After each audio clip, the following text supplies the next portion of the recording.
곧 지방선거가 시작이 됩니다. 지난주에는 우리 교회가 속한 북전주노회 정기회가 봉동에서 열렸습니다.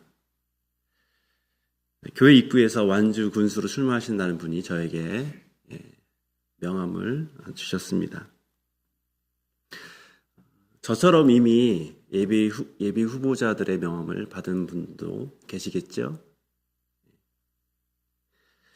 곧 거리마다 현수막이 걸리고 또 유세차가 다니고 후보들은 더욱더 자기 이름을 알리기 위해서 막 큰 소리로 외치기도 하고 더 열심히 명함 나누는 것을 보게 될 것입니다.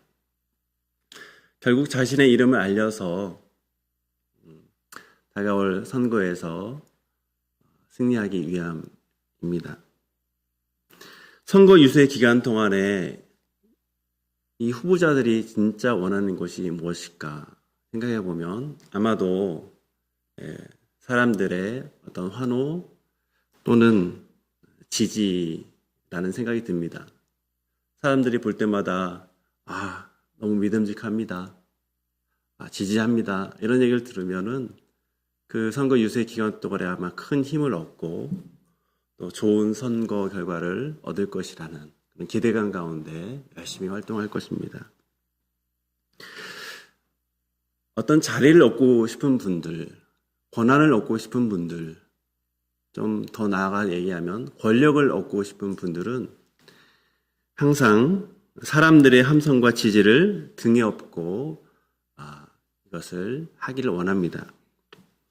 우리가 경험한 것처럼 민주사회든 독재사회든 그 권력의 정당성을 입증하기 위해서는 결국 사람들의 지지가 필요합니다.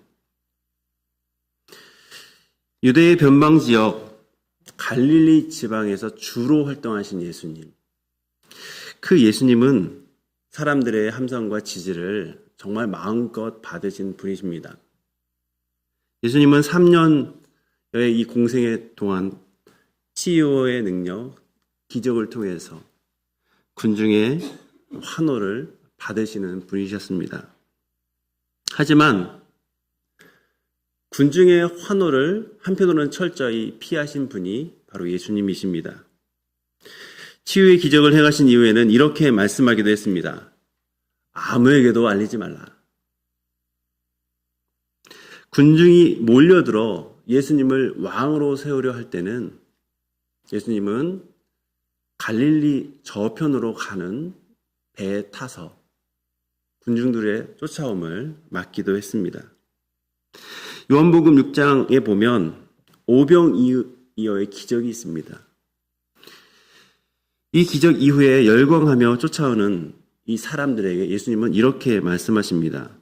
내가 진실로 진실로 너에게 이르노니 너희가 나를 찾는 것은 표적을 본 까닭이 아니요 떡을 먹고 배 부른 까닭이로다. 예수님은 표적을 보고 오는 군중의 환호를 기뻐하시길 표적을 보고 오시는 군중들의 환호는 기뻐하시지만 그러나 떡을 먹고 배부른 까닭으로 오시는 그런 오는 백성들의 환호는 기뻐하지 않으셨습니다. 예수님은 이렇게 환호를 듣기 위해서 사람들 앞에 나서는 분은 아니셨습니다. 다만 회복과 또 생명이 필요한 사람들을 위해서 치유를 명하시고 하나님의 말씀을 가르치기 위해서 잠시 사람들 앞에 나설 뿐이셨습니다. 그런데 오늘 본문을 보십시오. 오늘 본문에서 예수님은 그 환호를 피하지 않으십니다. 아니 어쩌면 그 환호를 기대하십니다. 왜 그러실까요? 예수님은 이미 여러 차례 자신이 누구인지를 사람들에게 알리셨습니다. 마태복음 16장에 보면 너무나 소중한 베드로의 고백이 있습니다. 주는 그리스도시요 살아계신 하나님의 아들이십니다. 이것은 성령의 감동 가운데 하게 하시는 믿음의 귀한 고백입니다. 예수님은 이것을 가지고 자신이 과연 그런 분이시다라는 것을 드러내셨습니다. 17장에는 변화산 사건이 있습니다. 모세와 엘리야와 대등한 위치의 존재를 이것을 통해서 드러내셨습니다. 그리고 제자들에게는 3번에 걸쳐서 예수님의 순환을 은밀히 예고하셨습니다. 이렇게 자신을 감추는 방식으로, 주변에 있는 사람들에게만 알리는 방식으로 예수님은 자신을 알리셨습니다. 그런데 오늘 본문은 너무나 다릅니다. 이제는 갈릴리 그 촌을 벗어나 예루살렘에서 은밀하게 하는 것이 아니라 공개적으로 자신을 드러내고 계십니다. 왜 그러십니까? 바로 십자가 죽음을 예비하기 위해서입니다. 다른 때와 달리 이 사역을 이루기 위해서 6월절에 예루살렘 성으로 향하신 예수님의 모습입니다. 예루살렘 성을 향해 가실 때 자신을 드러내는 방식이 참 독특해 보입니다. 그것은 나귀를 타고 들어가시는 것입니다. 여러분, 유대 백성은 오랜 동안 이스라엘의 유대의 회복을 갈망했습니다. 주전 586년 바벨론에 의해서 나라를 잃은 이후에 식민지 생활을 하는 유대 백성입니다. 다시금 예루살렘 성에 그 찬란했던 다윗 왕과 같은 그 왕권이 다시금 세워지기를 바랬습니다. 그 갈망은 마카비 시대에 더욱 드러났습니다. 주전 167년 슬레쿠보스 왕 안티파네스 4세가 예루살렘을 침공하고 참으로 끔찍하게도 이스라엘 백성들이 그렇게 귀하게 여기는 하나님의 성전을 모독하게 됩니다. 이때 유대인들은 반란을 일으키게 됩니다. 그 혁명 속에서 다시 성전이 정결하게 되고 재봉헌되고 뒤이어서 시몬 마카비 때 예루살렘 성체가 다시 회복하게 됩니다. 온 유대 백성들이 이때 밖으로 나와서 종려나무 가지를 들고 환호하며 기뻐했습니다. 식민 지배에 정하여서 이겼던 그 기억, 그 새로워진 그 기억이 유대 백성들 안에 깊이 남게 된 것입니다. 그래서 종려나무 가지는 민족의 승리, 회복의 기억이 되는 아주 중요한 상징이 되었던 것입니다. 그런데 이것이 사람이 왕이 된 상황으로서 나타나는 결과이기 때문에 결국 유대는 다시금 제국의 식민지, 로마 제국의 식민지가 됩니다. 무거운 세금, 군대의 폭력 같은 압제가 다시금 시작이 됩니다. 심지어는 유대 지도자들에 대한 불신도 생겨납니다. 그래서 유대 백성들은 점점 힘든 삶을 살아가는 가운데서 다시금 성경의 예언대로 이스라엘 역사의 최고의 왕 다윗과 같은 메시아가 등장하여서 유대의 독립을 비롯해서 새로운 역사 쓸 것을 소망하기 시작합니다. 그리고 예수님께서 갈릴리에 출현하셨을 때 물고기 2마리, 보리떡 5개로 5,000명 이상을 먹이시는 것을 보면서 다양한 장애를 가진 사람들을 치유해 주신 것을 보면서 귀신에 눌렸다, 귀신 들렸다는 사람들을 해방시켜 주는 것을 보면서 사람들은 예수님께 매료가 됩니다. 또한 예루살렘에서는 이 랍비보다 더 탁월한 가르침을 통해서 사람들은 흥분하게 됩니다. 그래서 예수님이 하나님께서 보내신 메시아, 다윗의 자손, 새로운 왕일 것이라는 기대를 마음 깊이 품게 됩니다. 따라서 예수님께서 예루살렘 성으로 들어오실 때 예수님 혼자 오신 것이 아니라 제자들과 함께 오시고 제자들뿐만 아니라 많은 무리들이 함께 합니다. 그때 예수님을 이미 만났거나 예수님에 대한 소문을 들었던 사람들이 다시금 종려 나무 가지, 종려 가지를 듭니다. 이들은 자신이 기다리던 그 해방시키는 왕, 그 왕을 맞이한다라고 생각했기 때문입니다. 여러분, 이 기대는 틀리지 않습니다. 예수님은 정말 해방시키는 왕이십니다. 문제는 이 왕이 오셨느냐가 아니라 그 왕이 어떤 방식으로 오셨느냐를 우리는 좀 생각해 봐야 합니다. 그래서 오늘 좀 서론이 길었지만 오늘 본문을 통해서, 오늘 설교를 통해서 세 가지를 좀 다루려고 합니다. 첫 번째는 예수님께서 선택하신 왕의 방식에 대해서, 두 번째는 사람들이 당시 기대한 왕의 모습에 대해서, 그리고 우리는 과연 이 왕을 누구로 알고 있어야 되는가에 대해서 우리 말씀을 좀 보도록 하겠습니다. 첫 번째로 예수님께서 선택하신 방식을 보겠습니다. 그 방식은 나귀를 타신 방식입니다. 1절을 보시면 예수님께서는 예루살렘 가까이 감람산 근처 벳바게에 이르렀을 때 두 제자를 앞서 보내십니다. 그리고 놀랍게도 명확하고 정확한 지시를 내립니다. 그 내용은 맞은편 마을에 들어가면 메인 나귀와 그 새끼가 있을 것인데 그것을 끌고 오라라고 하는 것입니다. 그리고 제자들에게 질문하는 이들에게는 이렇게 대답하라라고 하십니다. 우리 3절 우리 같이 읽겠습니다. 만일 누가 무슨 말을 하거든 주가 쓰시겠다 하라. 그리하면 즉시 보내리라 하시니, 주가 쓰시겠다 하라라고 말씀합니다. 여기서 퀴리오스라는 단어는 주 또는 주인이라는 그런 단어입니다. 구약의 히브리어 구약을 헬라어로 번역하는데 그 번역을 이제 70인역이라고 합니다. 여기서 여호와 또는 야훼라는 하나님의 칭호를 바로 이 단어 퀴리오스로 번역을 합니다.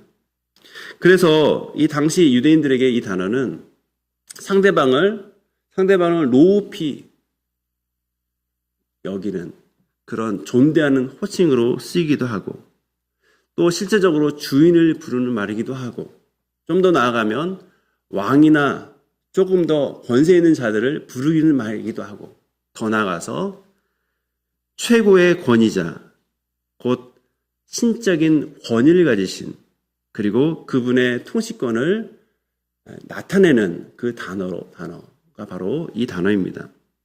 예수님은 그 권위를 가진 주로서 지금 행동하고 계십니다. 그런데 왜 예수님께서 갑자기 길을 가시다가 이런 명확한 지시를 제자들에게 내렸을까요? 4절 5절에서 마태는 예수님께서 이런 지시에 관련된, 예수님의 이 지시에 관련된 내용을 우리 이 성경 읽는 사람들에게 알리고 있습니다. 4절을 보면 이는 선지자를 통하여 하신 말씀을 이루려 하심이라. 마태복음에는 구약의 말씀이 이루어졌다는 이 성공 공식이 무려 10번 등장합니다. 첫 공식은 마태복음 1장 22절 동정녀 탄생을 하면서 드러내고 있습니다. 이 모든 일이 된 것은 주께서 선지자로 하신 말씀을 이루려 하심이니. 오늘 본문은 9번째입니다. 마태는 이 공식을 통해서 일관적으로 다음의 메시지를 전달하고 있는 것입니다. 지금 일어나고 있는 일, 그것은 우연이 아닙니다. 하나님께서 오래전에 선지자를 통해서 말씀하신 그 일이 지금 이 예수님을 통해서 이루어지고 있습니다. 라는 것을 계속 전달하고 있는 것입니다. 여러분, 마태가 인용한 5절의 말씀 우리 한번 같이 읽겠습니다. 시온 딸에게 이르기를 내 왕이 내게 임하나니 그는 겸손하여 나귀 곧 멍에 매는 짐승의 새끼를 탔도다 하라 하였느니라. 이 말씀을 잘 보면, 성경을 연구하신 분들에게 보면 이 말씀은 구약의 말씀을 그대로 가져온 내용이 아닙니다. 두 개의 구절을 같이 믹스해서 가져왔습니다. 하나는 이사야서 62장 11절의 말씀이고, 또 다른 하나는 스가랴서 9장 9절의 예언을 결합하여 인용한 말씀인 것입니다. 당시 유대인들은 서로 다른 선자의 말씀을 이렇게 서로 합쳐서 같은 주제를 중심으로 인용하는 방식을 자주 사용했습니다. 그러니까 우리는 이제 성경 강해에 익숙하기 때문에 그 본문에 있는 그 내용을 가지고 우리는 해설하고 듣고 적용하지만 당시에 같은 주제의 말씀을 이렇게 끄집어다가 그 말씀의 핵심을 마음에 깊이 새기는 일이 이미 시작이 된 것이죠. 그러니까 성경을 이렇게 주제 중심으로 이해하니까 더 쉽게 다가왔을 것입니다. 마태는 성경을 잘 몰라서 이렇게 한 것이 아니라 오히려 성경을 너무 잘 알았기 때문에 같은 주제가 담긴 이 두 예언을 하나로 묶어서 선언을 하고 있습니다. 이사야는 말합니다. 보라, 내 구원이 이르렀다. 스가랴는 이렇게 말하죠. 보라, 내 왕이 내게 임한다. 이 두 선언을 하나로 묶어서 마태는 이렇게 말하는 것입니다. 지금 그 구원이 바로 예수 그리스도 안에서 우리 안에 임하고 있다. 라고 말하고 있는 것입니다. 스가랴의 말씀을 잘 알고 계신 예수님, 그 예수님께서는 나귀를 가져오라 라고 명하심으로써 그 예언의 말씀을 성취하고 있습니다. 여러분, 이것은 단순한 이동수단 선택이 아니라 아주 중요한 상징적인 행위입니다. 내가 바로 그 예언에 등장하는 구원자다. 내가 바로 그 예언에 등장하는 왕이다. 라는 것을 드러내는 것입니다. 마태가 이 내용을 드러낼 때 보는 왕의 모습은 겸손하여 나귀를 타셨다입니다. 여기서 겸손하다라는 단어는 단순히 성격이 부드럽다라는 의미 또는 힘이 없어서 조용한 상태라는 의미가 아닙니다. 이 단어는 히브리어 아니라는 이 개념과 상당한 연관이 있습니다. 하나님 앞에서 자신을 낮추고 고난을 피하지 않고 하나님의 뜻을 온전히 받아들이는 태도, 이것이 바로 이 단어의 의미입니다. 그래서 이와 같은 단어가 마태복음 5장 5절에는 온유한 자, 온유하다라고 번역이 되고 마태복음 11장 29절에서는 나는 마음이 온유하고 겸손하다라고 표현되기도 합니다. 여러분, 이 겸손은 힘이 없어서 나타내는 상태가 아니라 힘을 절제하여 하나님의 뜻 아래 두는 상태입니다. 자신의 권리, 그것을 주장하지 않고 자신의 힘을 과시하지 않고 하나님의 길, 하나님의 뜻을 선택하는 태도, 그것이 바로 겸손한 왕의 성품이다라고 하는 것입니다. 여기서 우리가 앞에서 살펴본 대로 스가랴 9장 9절을 한번 보면 마태가 강조하는 것이 무엇인지를 알게 됩니다. 스가랴서 9장 9절에 보면 우리 한번 읽어보겠습니다. 시온에 따라 크게 기뻐할지어다. 예루살렘에 따라 즐거이 부를지어다. 보라, 내 왕이 내게 임하나니 그는 공의로우시며 구원을 베푸시며 겸손하여서 나귀의 작은 것 곧 나귀 새끼니라. 여러분, 여기서 나타난 왕의 성품과 역할은 세 가지입니다. 그는 공의로우십니다. 그는 구원을 베푸시는 분이십니다. 그는 겸손하십니다. 그리고 그 겸손함을 나귀 탐을 통해서 나타내십니다. 그런데 마태의 인용을 보면 뭐가 사라져 있습니까? 앞에 두 가지가 사라져 있죠. 공의로우시다라는 말이 없습니다. 구원을 베푸신다라는 말이 없습니다. 대신 하나만 나와 있습니다. 뭐죠? 겸손하여 나귀를 타셨다라는 겁니다. 여러분, 이것은 실수가 아닙니다. 앞에서 말씀드린 대로 마태는 구약을 무려 10번이나 인용을 하면서 예수님이 바로 선지자가 예언한 그분, 하나님께서 말씀하신 그분이다라고 말씀하십니다. 마태가 구약을 너무나 많이 인용하기 때문에 어떤 분들은 마태복음을 종종 유대인을 향한 복음서라고 부르기도 합니다. 성경을 너무나 잘 아는 마태가 성경을 잘 몰라서 빠뜨린 것이 아니라 강조하기 위해서 하나를 부각한 거죠. 마태는 스가랴 예언을 무시하거나 그걸 격화시키는 것이 아니라 지금 이 장면에서 드러나는 왕권의 핵심, 그것을 드러내기 위해서 이렇게 표현한 것입니다.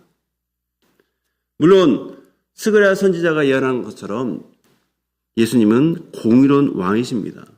예수님은 구원을 이룬 왕이십니다. 그러나 지금 이 예루살렘 성으로 들어가는 순간 그 왕권은 칼과 군대로 나타나는 왕권이 아닙니다. 낮아짐으로 나타나고 겸손으로 나타나고 결국 십자가로 나타나는 왕권입니다. 마태는 이 장면에서 특히 이 왕의 겸손함에 초점을 맞추어서 예언을 하고 있는 것이죠. 이제 제자들이 명령한 대로 나귀를 끌고 가는 것이 6절, 7절입니다. 그들의 겉옷을 나귀 위에 두고 예수님을 태웁니다. 겉옷을 왕의 이동 수단 위에 올려놓는다는 것은 왕권을 인정하는 공식적인 표현입니다. 구약에 보면 열왕기하 9장 13절에 이 내용이 있습니다.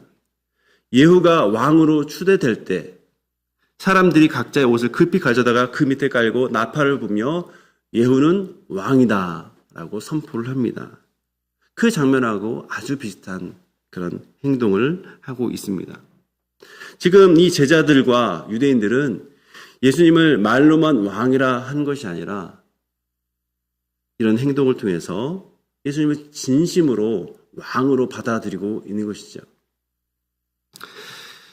역사 속에서 왕들은 말만 타고 즉위한 이후에 자신을 드러내는 것이 아니라 다양한 동물을 타고 자신을 드러냈습니다.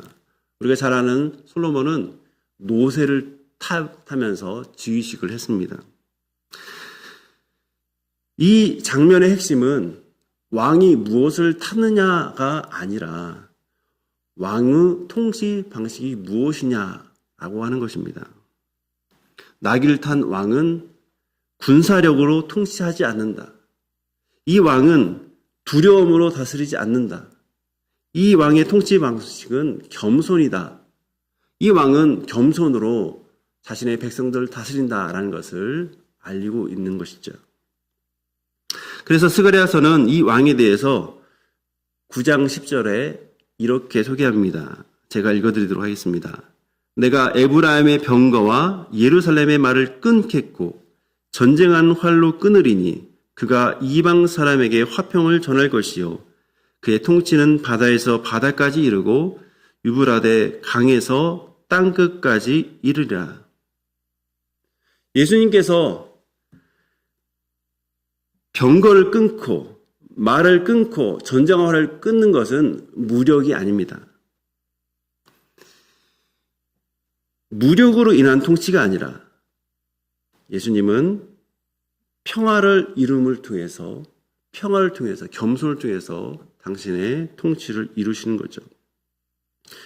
그래서 이 선지자가 이야기하는 왕은 칼이 아니라 희생으로 이루는 통치이고 힘으로 굴복시키는 나라가 아니라 사랑으로 감동시키는 나라이고 그것이 하나님께서 예언하신 메시아 왕이 다스리는 나라의 모습이다라는 것입니다.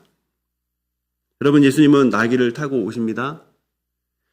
예수님께서 보이신 겸손은 약함이 아니라 사실은 진정한 힘입니다. 예수님께서 보이신 겸손은 패배가 아닙니다. 진정한 승리인 것이죠. 그리고 이런 겸손은 예수님께서 지향하는 방식이면서 동시에 예수님 자신이 나타내시는 세상을 구원하는 방식이기도 합니다. 그런데 문제는 당시 예수님을 환영하는 많은 사람들이 이런 방식으로 오시는 메시아, 구세주 왕을 이해하지 못했다라고 하는 겁니다. 성경에서 예언한 그 방식의 구세주로서 이들은 왕을 맞이한 것이 아닙니다. 21절 보면 낙을 타고 예수님께서 예루살렘으로 내려오시자 많은 무리들이 몰려오기 시작합니다. 8절을 보시면 무리의 대다수가 겉옷을 길에 펴고 깝니다. 이것은 왕을 맞이하는 그런 공식적인 표현입니다. 나뭇가지, 요한복음에는 종려나뭇가지라고 표현이 되어 있는데 종려나뭇가지를 가지고 왕을 맞이합니다. 앞에서 말씀드린 대로 민족의 구원, 민족 해방의 상징을 사용해서 왕을 맞이하고 있습니다. 그러면서 그들은 외칩니다. 우리 9절 같이 읽겠습니다. 앞에서 가고 뒤에서 따르는 무리가 소리 높여 이르되 호산나 다윗의 자손이여 찬송하리로다. 주의 이름으로 오시는 이여 가장 높은 곳에서 호산나 하더라. 호산나. 헬라어로 되어 있지만 히브리어는 호시아나입니다. 이 히브리어를 지곡하면 이제 구원하소서, 지금 도소서라는 간구입니다. 이 표현은 시편 118편 25절에 나온 표현입니다. 6월절 명절 시에 예루살렘을 향해서 순례하는 시가 시편 113편에서 118편까지인데 이 순례를 하면서 이 노래를 부릅니다. 사람들은 이렇게 구합니다. 여호와여 구하옵나니 이제 구원하소서. 여호와여 우리가 구하옵나니 이제 형통하게 하소서. 이 시편이 아주 유명하게 돼서 사람들은 이걸 가지고 예수님께서 입장하는 이 순간에 아주 절박한 마음으로 구원의 요청을 담아 표현하고 있는 것입니다. 다윗의 자손이라는 호칭도 마찬가지입니다. 단순한 호칭이 아니라 사무엘 7장에 다윗에게 약속한 영원한 언약, 그 언약의 성취를 기대하는 그런 선언인 것이죠. 사람들은 강력한 힘으로 이제 유대 왕권을 새롭게 할 다윗의 자손이 왔다라고 고백하고 있습니다. 여러분, 군중들은 두 가지를 옳게 봤습니다. 예수님은 정말로 왕이시고 정말로 구원자이시다. 이것은 사실입니다. 예수님은 하나님께서 예언하신 그 메시아 맞습니다. 그런데 한 가지를 놓칩니다. 그 왕권이 나타나는 방식을 놓친 것이죠. 군중들이 외친 호산나는 진심이었습니다. 그 진심을 우리는 알아줘야 됩니다. 사람들은 예수님을 왕으로 기대를 합니다. 그러나 그 왕으로 오셔서 어떤 통치로 나타낼 것인지 그 방식은 각자 달랐습니다. 만약 예수님께서 왕으로서의 퍼레이드를 하신다면 여러분들은 어떤 마음으로 나가서 예수님을 환영하겠습니까? 정치적인 해방을 위한 메시아로 환영하는 것이 아니라 죄와 죽음으로부터 구원해달라는 호산나를 이어야 할 것입니다. 예수님은 우리의 눈앞에 보이는 상황을 해결하신 분을 넘어서 우리의 모든 것, 우리의 죽음까지도 해결하시는 그런 구원자이시기 때문에 그 마음을 담아서, 그 뜻을 담아서 예수님께 호산나 다윗의 자손이여 라고 외쳐야 할 것입니다. 그러니까 이 예루살렘에서 사람들은 시편을 인용하면서까지 주님을 정말 환영하고 환대합니다. 왕으로 대우하고 있습니다. 그런데 그 속뜻을 볼 때는 주님께서 온전히 바라시는 방식으로서 환대하는 것은 아니라 하는 것입니다. 그래서 우리가 겉으로 호산나 호산나 하는 것보다 더 중요한 것은 과연 이 왕을 바르게 알고 그렇게 외치는 것입니다. 예수님께서 예루살렘에 오실 이때는 6월절 준비하는 기간입니다.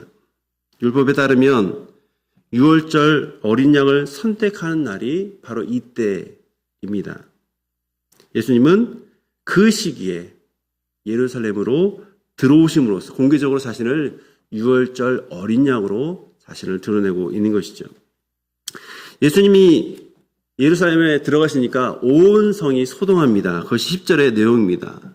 그러면서 이는 누구냐라고 묻습니다. 그때 사람들이 이렇게 얘기합니다. 이 사람들은 갈릴리에서 온 사람들입니다. 11절 같이 읽습니다. 무리가 이르되 갈릴리 나사렛에서 나온 선지자 예수라 하니라. 예수님 선지자 맞습니까?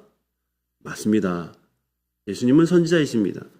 예수님은 율법을 가르치시는 일을 통해서 하나님의 말씀에 대한 통찰과 경건한 삶에 대한 사람들에게 결단을 하게끔 하시는 일을 하셨습니다. 그러나 예수님이 선지자로서의 모습이 전부는 아닙니다. 군중도, 예루살렘 사람들도, 심지어 예수님을 가까이 했던 제자들도 이 순간 이 왕 되신 예수님을 제대로 알지 못합니다. 예수님은 예언된 왕이십니다. 스가랴 선지자가 예언한 대로 그분은 구원하시는 왕이시고 공의를 베푸시는 왕이십니다. 그러나 지금 이 자리에서 낙이 타신 왕으로서의 나타나시는 모습은 사람들은 모릅니다.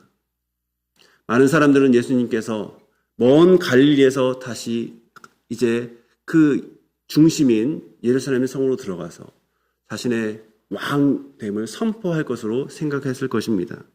그러나 예수님의 목적지는 왕자가 아니라 십자가였습니다. 군중들은 이날 예수님을 맞이하면서 호산나 호산나 우리를 구원하소서라고 크게 외칩니다. 하지만 성경을 보면 며칠 후에 사람들은 큰 소리를 외치는데 그것은 호산나가 아니라 십자가에 못 박으라 라고 하는, 십자가에 못 박으라 라고 하는 큰 함성입니다. 그날 환호하던 이 무리와 며칠 후에 외치는 무리가 동일한 사람인지는 사실 잘 모릅니다. 그러나 분명한 것은 예수님께서 나타내는 그 방식이 결국 자신들이 원하는 방식이 아닐 때 사람들의 마음은 분노로 바뀌게 된다라고 하는 것이죠. 여러분, 우리는 왕을 기대하고 있습니다.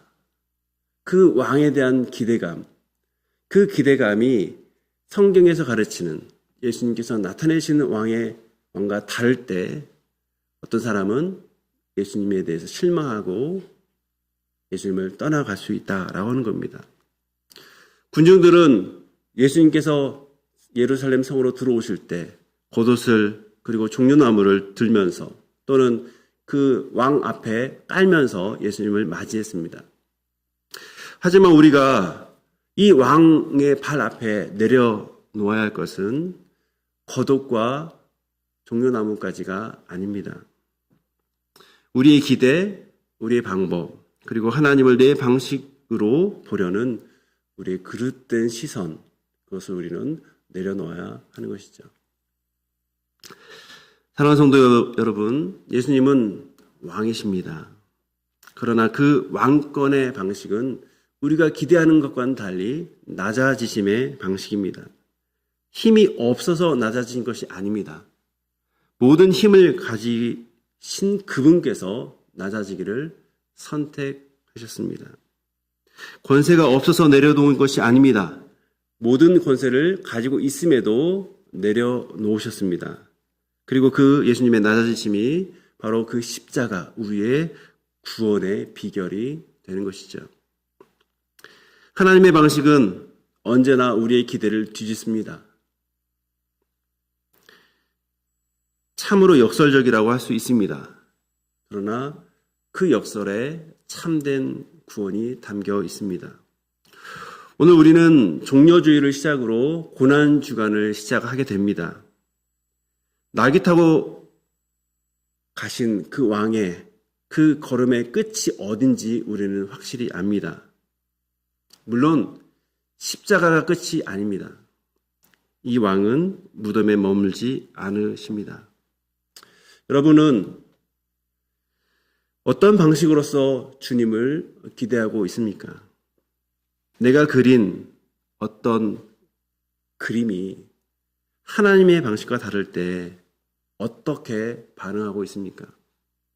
오늘 말씀을 통해서 낙이 타신 왕의 낮아짐이 나의 구원과 긴밀하다는 사실을 믿는다면 지금 내 삶에서 진정으로 내려놓을 것은 무엇인지를 한 주간 묵상하기를 바랍니다.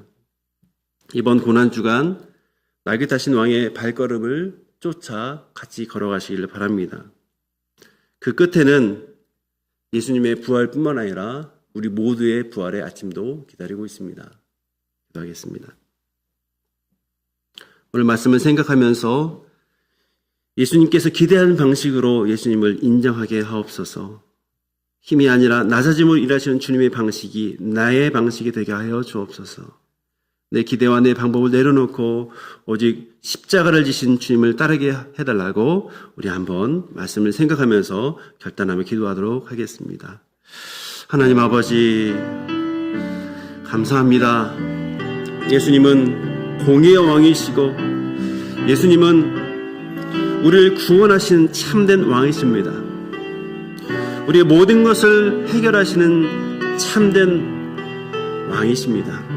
그분께서 오늘 낙이 타고 겸손한 모습으로 우리 가운데 찾아오신 모습을 보며 혹시 우리가 예수님을 왕으로 모시는 것이 그분의 왕권 안에서 나의 능력을 발휘하고 하는 모습인 것은 아닌지, 그분을 이용해서 나의 성공을 드러내고자 하는 것은 아닌지 돌아보게 됩니다. 주님께서 우리에게 보여주신 그 낙이 타신 그 겸손한 방식, 그 힘이 있지만 그 힘을 잠시 보류하고 하나님께서 기대하시는 방식을, 하나님께서 원하시는 구원의 방식을 위해서 십자가에 지시기 위해서 그것을 잠시 내려놓은 주님의 방식을 기억하며 우리 역시도 주님, 겸손하신 주님, 온유하신 주님의 길을 쫓아가는 주님 사람 될 수 있도록 도와주옵소서. 힘이 아닌, 권세가 아닌 낮아짐으로, 겸손함으로, 온유함으로 일하시는 그 주님의 방식을 신뢰하며 이번 고난주간 십자가의 길을 깊이 묵상하는 저희 되게 하여 주옵소서. 주님을 따라 겸손과 사랑으로 살아가는, 그래서 내 기대와 내 방법을 내려놓고 주님의 길을 따르는 자 되게 하여 주옵소서. 마음으로 오신 우리 주님을 찬양합니다. 나의 기대와 방식이 있지만 복음을 통해서 낮아짐과 십자가로 다스리시는 왕의 모습을 보게 하여 주옵소서. 내 뜻, 내 방법, 이것을 내려놓고 주님의 길을 신뢰하는 주님의 사람 되게 하여 주옵소서. 종려주를 시작해서 고난주간이 시작이 됩니다. 낙이 타신 왕의 발걸음을 따라서 겸손히 순종하는 모습 나타내어서 마침내 십자가를 지나 부활의 생명의 기쁨을 누리는 일주일의 삶이 되게 하여 주옵소서. 예수님의 이름으로 기도합니다. 아멘.